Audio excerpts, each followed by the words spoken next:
Nah, oke, halo, selamat pagi, siang, sore, dan malam. Nah, untuk tema hari ini adalah hobi dulu baru usaha ikan hias. Nah, jadi dalam berusaha ikan hias ini, yang utama penting harus kita miliki adalah rasa untuk mencintai ikan hias. Artinya adalah kita harus mempunyai hobi untuk memelihara ikan hias, karena nanti kalau kita tidak mempunyai rasa hobi itu, ketika kita mencoba untuk usaha ikan hias nanti akan gagal di tengah jalan. Itu biasanya gagal karena usaha ikan hias ini berbeda sekali dengan usaha lainnya ya, misalnya usaha laundry, usaha misalnya kita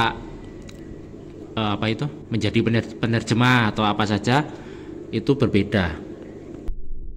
Nah, apa bedanya? Nah, di sini saya akan menjelaskan beberapa saja ya, karena sebenarnya ada banyak. Yang pertama itu adalah kita harus rutin melakukan aktivitas yang membosankan menurut orang lain ya, tapi kalau menurut kita, kalau yang hobi melakukan itu akan menjadi aktivitas yang menyenangkan. Misalnya kalau kita peternak ikan, misalnya ikan moli ya, jadi kita tiap pagi misalnya harus menyerok anakan ikan.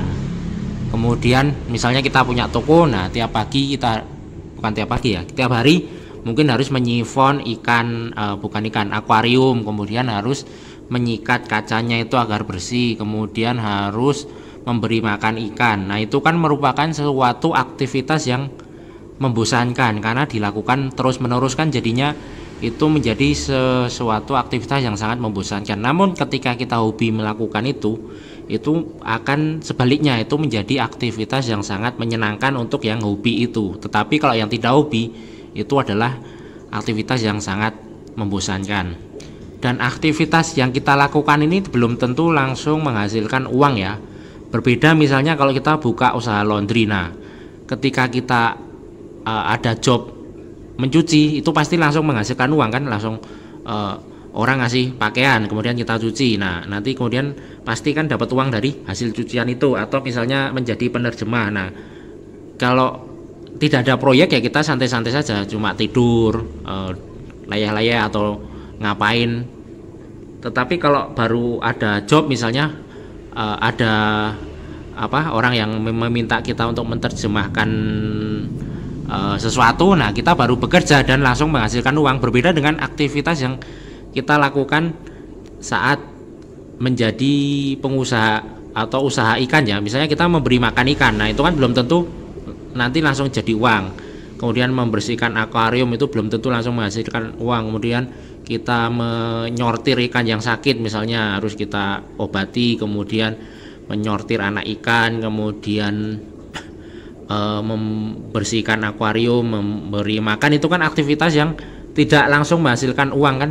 Jadi sangat memakan waktu yang banyak. Jadi mengurus ikan ini kan bisa membutuhkan waktu yang banyak, bisa berjam-jam, dan itu tidak langsung menghasilkan uang. Beda dengan kalau kita jadi penerjemah misalnya, ketika ada kerjaan yang harus kita terjemahkan, nah langsung selesai, langsung ada, maksudnya langsung dapat uangnya. Atau misalnya seperti driver kan, ketika tidak ada job ya kita tidak ngapa-ngapain, tapi ketika kita ada job baru kita melakukan itu, baru menaiki motor, menjemput orang atau mengambil barang, nah langsung uangnya ada nanti habis itu. Jadi ini bisa memakan waktu yang melelahkan ya. Kemudian juga yang kita rawat ini adalah binatang hidup ya, jadi harus lebih teliti lagi, bukan benda mati. Misalnya kita jualan benda mati itu contohnya seperti apa ya, benda mati yang misalnya kayak ember, itu kan jualan ember, jualan gayung, jualan pakaian, itu kan lebih simpel perawatannya, hanya perlu menjaga kebersihannya saja. Sementara kalau ini kan kita harus menjaga agar ikan ini tetap sehat dan tetap hidup, itu yang susah. Jadi kalau tidak punya hobi untuk itu, sebaiknya tidak usah. atau hanya ingin ikut-ikutan tren, misalnya lagi tren cupang kemudian coba-coba usaha cupang, nah itu sebaiknya tidak usah, karena nanti harga ikan itu juga fluktuatif, tidak selamanya naik, pasti ada turunnya. Nah pas turun itu pasti nanti akan membuat bangkrut yang ikut-ikutan, dan bangkrutnya itu bisa parah ya, bisa sampai terlilit utang dan mungkin stres dan sebagainya. Tapi kalau kita hobi, biarpun nanti bangkrut, tetap aja nanti tetap pasti mencoba lagi sampai berhasil. Jadi itu bedanya kalau yang punya passion sama yang tidak punya passion. Contoh kasus misalnya ada teman saya itu dia ingin mencoba untuk usaha ikan hias, ikannya itu jenisnya saya lupa. Nah dia itu hanya ikut-ikutan saja, jadi dia itu kan tidak mempunyai pengalaman untuk merawat ikan hias. Nah langsung dia coba ikan yang memang kelasnya itu untuk kelas apa ya, yang levelnya sulit untuk jadi kan ikan kan ada tingkatannya, misalnya yang levelnya sulit sama yang untuk yang pemula sama yang menengah sama yang sulit. Misalnya kalau yang sulit itu kan contohnya ikan arwana ya, ikan arwana, kemudian ikan apa lagi ya, intinya ikan-ikan yang harganya mahal itu biasanya levelnya sulit ya. Nah kemudian kan ada ikan-ikan yang gampang seperti moli, seperti pelati, seperti gupi yang cendolan, itu kan gampang banget untuk dipelihara. Nah dia tuh langsung mencoba ikan yang levelnya sulit, padahal dia itu tidak ada pengalaman sama sekali, dan dia itu maksudnya bukan dari maksudnya memang dia itu hobi ikan hias, dia hanya suka lihat ikan itu kemudian tertarik, kemudian ingin membelinya, kemudian dia ingin berbisnis ikan itu. Nah pertama-tama memang sudah saya ingatkan ini ikan levelnya sulit, kemudian pokoknya saya jelaskan ini harus pakai pH ini, harus gini-gini, TDS nya seperti ini. Nah dia masih tetap keras kepala, ya sudah dicoba saja. Akhirnya dia kemudian membeli ikan yang banyak dan harganya juga mahal ya, maksudnya dananya banyak juga, asal tidak pakai perhitungan, asal gambling aja, asal pokoknya beli langsung pingin dijual gitu aja. Kemudian sebagian untuk diternak, padahal ikan ini juga sangat susah untuk diternak. Nah tidak sampai beberapa bulan orang ini kemudian stres, si teman saya ini stres karena ikannya ternyata sakit-sakitan, kemudian banyak yang sakit, ada yang mati, kemudian gagal total. Nah ketika gagal total itu baru menyalahkan saya ini, padahal saya kan sudah kasih tahu ini ikan sulit, kemudian ya saya sebagai cuma membantu aja gini-gini, tetapi karena mungkin memang dasarnya kelas kepala, ya sudah, ketika gagal dia hanya menyalahkan orang, padahal saya sudah kasih tahu nasihat gini-gini, terus akhirnya malas, sudah komunikasi, sebaiknya angkat tangan mundur aja sambil merawat ikan yang ada di tempat saya itu. Kemudian akhirnya ikan dia itu gagal, ya sudah, akhirnya gagal total, mau rugi banyak itu. Ya terpaksa saya harus bantu-bantu untuk itu tadi bukan melunasi mengurangi kerugiannya itu. Jadi ya itu tadi, dengan menjual-jual dengan harga murah, yang masih hidup itu dijual-jual dengan harga murah dan sebagainya. Nah kemudian bagaimana kalau kita tidak suka ikan kemudian kita memakai karyawan? Nah itu juga bisa jadi blunder juga kalau kita tidak menguasainya ya, karena banyak juga yang tidak jujur ya. Misalnya contoh, ada teman saya itu yang ternak pokoknya ternak bebek atau apa. Nah kemudian dia itu kan tidak paham apa-apa, cuma sebagai investor, si pemberi dana saja, kemudian dia menyuruh orang untuk mengelola itu. Nah si yang dikelola itu, yang mengelola itu kemudian dia tidak jujur, dia bilangnya itu gagal, yang dia ternak itu gagal. Kemudian ya sudah, mau dituntut apa kan juga tidak bisa. Nah punya usut ternyata tidak gagal, cuma dia memang tidak tidak jujur bahwa keuntungannya itu hanya dia nikmati sendiri. Jadi kalau pelihara ikan juga jangan kayak gitu. Misalnya ingin usaha ikan, maksudnya itu kita juga sebaiknya penghobi dan juga mengelola toko itu juga. Jadi kita harus mengawasi, kan ini kan makhluk hidup, bisa jadi nanti si karyawan itu bilang ikan kita mati padahal hidup terus dijual kan juga bisa. Apalagi sekarang kan kamera juga canggih ya, bisa diedit, bisa dibikin kayak mati dan sebagainya. Nah kemudian kita juga harus mengetahui itu, jangan kita lebih bodoh dari karyawan kita harus lebih pintar, karena kemampuan itu yang nanti akan menjadi nilai plus ya. Jadi misalnya ada calon pembeli datang tanya ini itu, misalnya ini ikan ini gimana perawatannya. Nah kita harus paham cara merawatnya, cara memeliharanya. Kemudian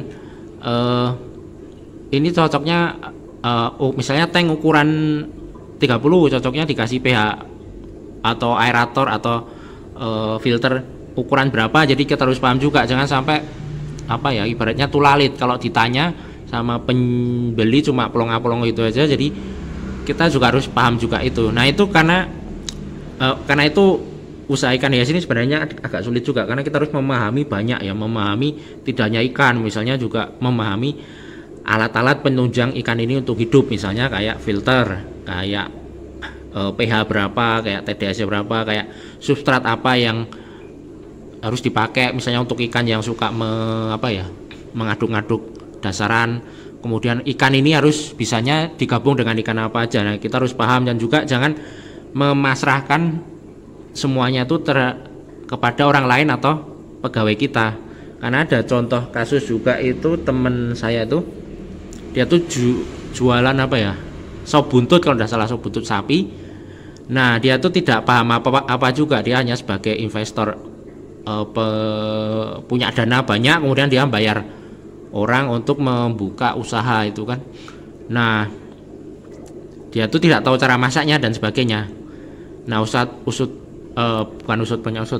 beberapa lama kemudian, mungkin 6 bulan atau 7 bulan kemudian, mungkin si karyawannya itu kan uangnya sudah banyak. Nah kemudian dia itu minta keluar, kemudian dia buka usaha sendiri. Nah padahal si teman saya ini kan tidak paham apa-apa, tidak bisa masak, mengolah sop buntut tersebut. Akhirnya sudah usahanya bangkrut, usaha karyawannya itu malah yang besar.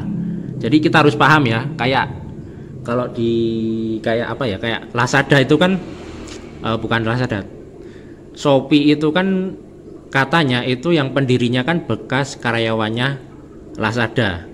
Nah kemudian dia keluar dan mendirikan Shopee. Nah tetap saja Lazada itu dia tidak akan tidak maksudnya tetap berdiri, karena si pemiliknya itu dia paham betul seluk-beluknya usahanya. Jadi kita harus paham, karena suatu saat teman kita itu bisa jadi nanti akan menjadi pesaing kita juga, karena kan mempunyai skill yang sama. Jadi jangan sampai lengah untuk itu. Jadi bisa juga itu contoh kasusnya seperti itu tadi. Atau banyak juga yang kemudian menjadi malas karena sudah besar kan, kemudian dia hanya memasrahkan ke orang lain, yang nanti belum tentu orang lain itu kan mempunyai jiwa jujur, atau mungkin dia itu hobinya itu memelihara ikan hias kayak kita ini. Bisa jadi dia ini hanya memelihara ikan hias karena dibayar aja, karena dapat uang, kemudian dia mau menyipon, memberi makan ini itu, menjual dan itu. Akhirnya nanti pasti akan tokonya itu pasti akan terjadi suatu masalah. Jadi sebaiknya kita juga paham juga masalah itu, masalah bagaimana cara mengelola toko tersebut atau usaha ikan hias tersebut ya. Jadi tidak hanya sebagai penyandang ibaratnya pemberi dana saja, hanya yang memberi dana, kemudian kita hanya mengecek tanpa mengetahui detailnya ya. Nah jadi ini pengalaman saya saja. Jadi selama usaha ikan hias itu, jadi sebaiknya kita punya hobi ya, hobi untuk memelihara itu, atau hobi terhadap ikan hias, bisa juga terhadap aquascape apa ini dan sebagainya.